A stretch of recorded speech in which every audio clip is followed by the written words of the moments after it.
Hello students. Today we will be discussing about acids, bases and salts. Okay. So let us know what are acids. Okay. So acids are nothing but they are the substances which are sour to taste. Okay. And they turn blue litmus to red. Blue litmus to red. Okay, so one shortcut what I always suggest the students is just remember bar. Okay, so here B stands for blue litmus, A stands for acid and R stands for red. So acids turn blue litmus to red. This is how you can remember. Okay, another thing, acids are sour to taste. They turn the blue litmus to red and they give H plus ions or H3O plus ions. These are called as hydronium ions. Okay, they give hydronium ions in their aqueous solution. Okay, so whenever we take some acid and add it to the water, so it will be giving H plus ions or the H3O plus ions. These ions are called as hydronium ions. So any substance which gives H plus ions or the hydronium ions in aqueous solution is known as acid. Okay. Another important thing is they react with the bases to form salt and water. They react with the bases to form salt and water. So this reaction is known as neutralization reaction. So what is a neutralization reaction? The reaction between an acid and a base is known as neutralization reaction, and the products of neutralization reaction are salt and water. Okay, next let us see how are the acids classified. Acids are of two types, okay, depending upon their strength. So let us see the types of acids. Types of acids. Okay, we are having majorly two types of acids. Those are strong acids and weak acids. Okay, strong acids are nothing but they are the mineral acids. Okay, mineral acids, or also we can call them as inorganic acids. Okay, so why are we calling them as strong acids? Because they give more number of H plus ions in their aqueous solution.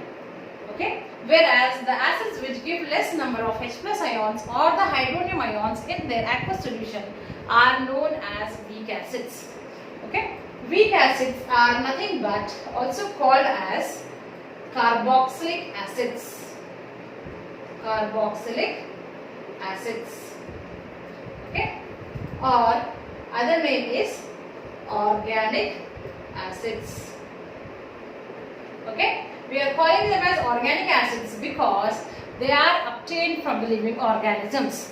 For example, apple has malic acid. Okay, lemon and the other citrus fruits have citric acid. The red ants release formic acid. Tomato has oxalic acid. So on. Tamarind has tartaric acid. So on. So these acids are all called as weak acids or carboxylic acids or the organic acids. And we are calling them as the weak acids because they give less number of H plus ions or the hydronium ions in water. So let us see few examples of strong acids. Okay, example is hydrochloric acid HCl, H2SO4 that is sulfuric acid, HNO3, this is nitric acid. Okay. One thing what we need to know is HCl. Though it is a strong acid, it is present in the human digestive system. It is secreted by the gastric glands of the stomach. Hence, gastric juice is acidic in nature because of HCl. Okay. So, how is our stomach protected? Acids are corrosive in nature. Okay, and HCl is a strong acid, so it is corrosive in nature. So our stomach wall is having a thick mucus layer. That mucus layer is protecting the walls of the stomach from the action of the acid. Is it clear? Next, one more exception. Okay, that is H2CO3. This is called as carbonic acid. This is inorganic acid. So it should be a strong acid, but it is a weak acid. Weak inorganic acid is carbonic acid. Okay. Next, let us see the examples of the organic acids. So examples of organic acids are citric acid, okay, formic acid,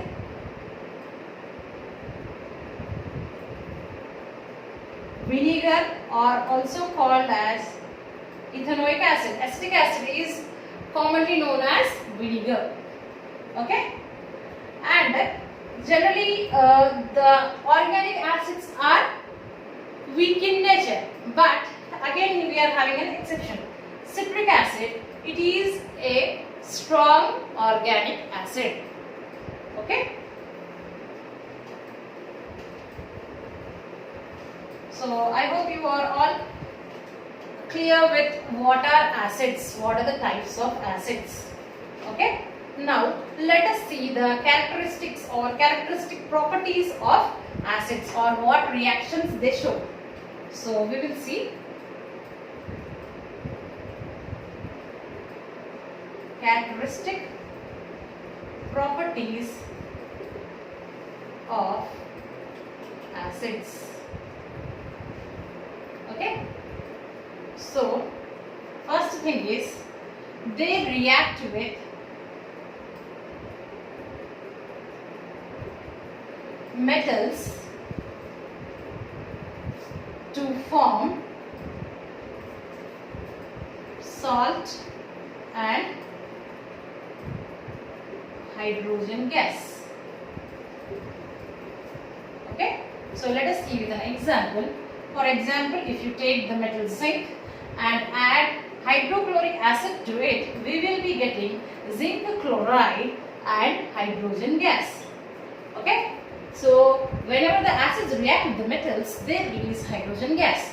So here one thing what we need to know is the test for hydrogen gas. Okay. Whenever the gas is released during a reaction, in order to know its nature or what type of gas is it, so we will be doing the flame test. Okay. Or simply what we do is we get a burning splinter near the mouth of the test tube. Okay. And if the burning splinter puts off with a pop sound and the gas continues to burn, that means it is the hydrogen gas. Okay, so this is the confirmation of hydrogen gas. It puts off the burning splinter with a pop sound and the gas continues to burn. So next thing, how the acids are reacting, let us see. Acids react with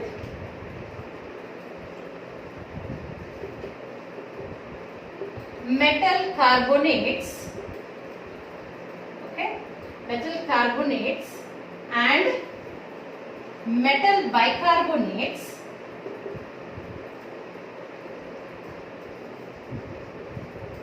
to form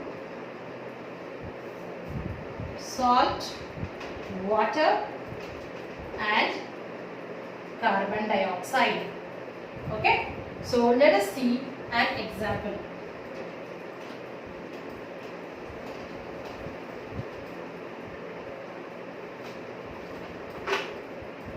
Okay, we are saying acids are reacting with the metal carbonates and they also react with the metal bicarbonates to release salt, water and carbon dioxide. So let us take any acid. For example, let us take The simple acid, that is HCl, hydrochloric acid.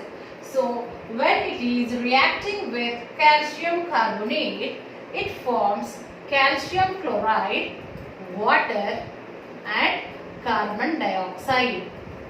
Okay. Similarly, another reaction of acid with the metal bicarbonate. So hydrochloric acid, it reacts with sodium hydrogen carbonate and forms sodium chloride, water and carbon dioxide.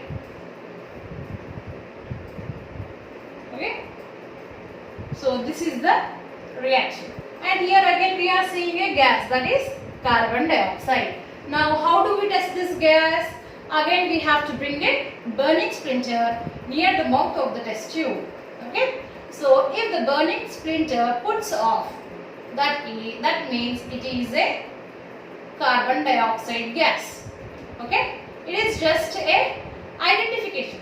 Now how to confirm that it is carbon dioxide only? So what we have to do is, we have to take this carbon dioxide gas and pass it through calcium hydroxide. Okay, calcium hydroxide solution. So when carbon dioxide reacts with calcium hydroxide solution, it forms calcium carbonate and water. Okay, so due to the formation of calcium carbonate, this is called as quicklime. Quicklime solution turns into milky white. That is the confirmation test of carbon dioxide. Okay. So just now we have seen that acids are reacting with the metal carbonates to form salt, water and carbon dioxide. Acids also react with metal bicarbonates, okay, and form salt, water and carbon dioxide. Next property we will see.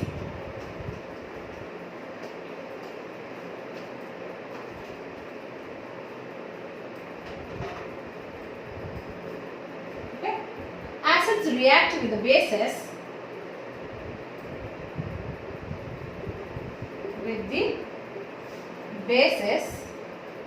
to form.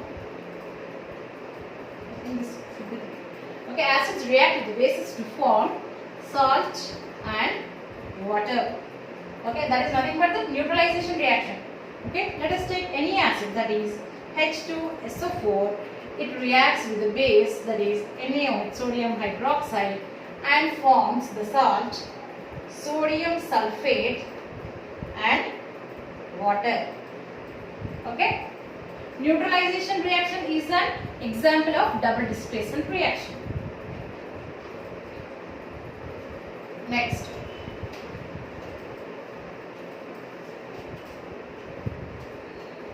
acids, they are good conductors of electricity. Okay, why they are the good conductors? Let us see. Suppose if you take HCl aqueous solution, that means when we are adding acid to the water, okay, so it splits into H plus ions and chloride ion, or these H plus ions, they will be reacting with the water and forming hydronium ions. Okay, hydronium ions. And one thing we need to know is that the ions are the charge carriers. Ions are the charge carriers. Okay, hence the solution of an acid is a good conductor of electricity. So to confirm this, what we have to do is, we need to take the acid solution, okay, put the electrodes, connect it with the connecting wires and put a bulb, battery. Okay, if you want, you can keep a plug or the key, right? So what we notice is the bulb will glow. So this says that acid is a good conductor of electricity, acid solution. Okay, and one more thing we need to know, that if you take the pure acid, that is only the acid molecules. Without the water, it doesn't ionize. Okay, then when it does not ionize, it is not a good conductor. For conduction, we need the ions. Okay, so these are the important characteristic properties to identify the acids. So let us quickly revise. Acids are sought to test. They turn the blue litmus to red. They react with the bases to form salt and water. They react with the metals to release hydrogen gas. They react with the metal carbonates and metal bicarbonates to release carbon dioxide gas. Okay. Next, we will be seeing the bases. Okay. What are bases? Bases are nothing but they are the substances which are soapy to touch. Okay. They are bitter to taste. Okay, and they give OH minus ions, or they are also called as hydroxide ions, hydroxyl ions in their aqueous solutions.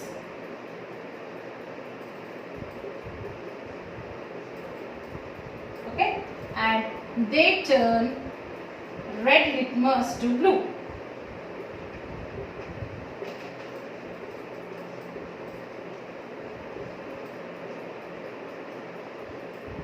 Okay, this is quite opposite. Acids turn blue litmus to red, whereas bases turn red litmus to blue. Okay, and bases, they react with the acids to form.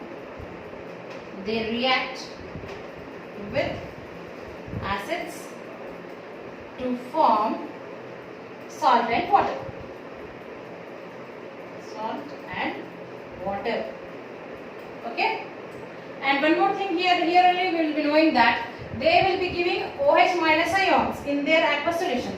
So once it is giving an ion means what? It is a good conductor of electricity. Okay. Same activity we need to repeat. We have to take a beaker. In the beaker, we have to put the basic solution, okay, and put the two electrodes and the connecting wire, connect a bulb and a key, okay, and we notice that the bulb glows. If the bulb is glowing, that means it is a good conductor of electricity. So both acids and bases are good conductors of electricity. Okay, and similarly, just like the acids, how we have classified the acids into two types, that is strong acid and weak acids. Even bases are also of two types, strong bases and weak bases. Okay, types of bases. Okay, they are strong bases and weak bases. Okay, the example of a strong base is sodium hydroxide, potassium hydroxide. Okay, and whereas that of the weak bases is, example is magnesium hydroxide, ammonium hydroxide. Okay, here we need to know about magnesium hydroxide. Magnesium hydroxide is used as an antacid. Okay, what is an antacid? Antacid is a substance which is used to neutralize the excess of acid produced in the stomach. Okay, whenever we overeat, okay, whenever we are overeating, then excess of acid is produced to digest that food. Okay, so whenever the acid production is more in the stomach, it leads to acidity. Okay, so in order to treat that acidity, we will be advised by the doctor to consume a base. So what base is used generally? Magnesium hydroxide. So magnesium hydroxide is also known as milk of magnesia. Okay, next we will be seeing indicators. Okay, So what are indicators? Indicators are nothing but the substances whichever will predict whether a substance is an acid or a base is known as an indicator. Okay, the substances which indicate the presence of an acid or a base is known as an indicator. So indicators are of again two types. They are natural indicators and artificial indicators. Natural and artificial. Artificial are also called as man-made. So let us see some natural indicators. Okay, some of the natural indicators are turmeric. Okay, turmeric and the petals of hibiscus, petunia, geranium. Okay, the petals of these flowers are used as indicators. Okay, turmeric, whenever it reacts with the soap, it turns into red in color. Okay, even as well as artificial indicators. Let us see. Okay, and the artificial indicators are nothing but the man-made indicators. The man-made indicators are nothing but the litmus papers. Okay, the litmus papers, methyl orange,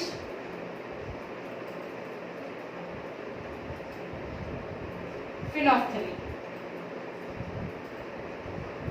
Okay, these are the artificial indicators.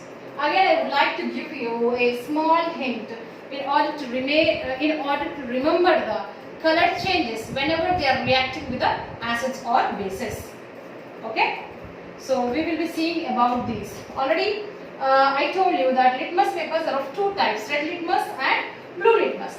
So if the red litmus is turning to blue, it is a base. If the blue litmus turns red, it is an acid. Okay, that is about the litmus paper. Now let us see about methyl orange. One shortcut what I am telling the students generally is methyl orange, you write it as MO. Okay, methyl orange is red in acids and in the bases it is yellow. So I say it as Morabic. Okay, methyl orange is red in the acids, in the bases it is yellow in color. Okay, and about phenolphthalein,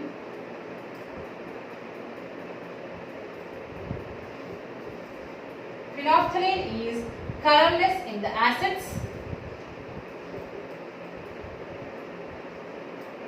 and pink in bases. Okay, and it is pink in the bases. So these color changes, these you have to remember. This is also an important bit asked in the competitive exams. Okay, next we will be dealing with the other topic in the future class.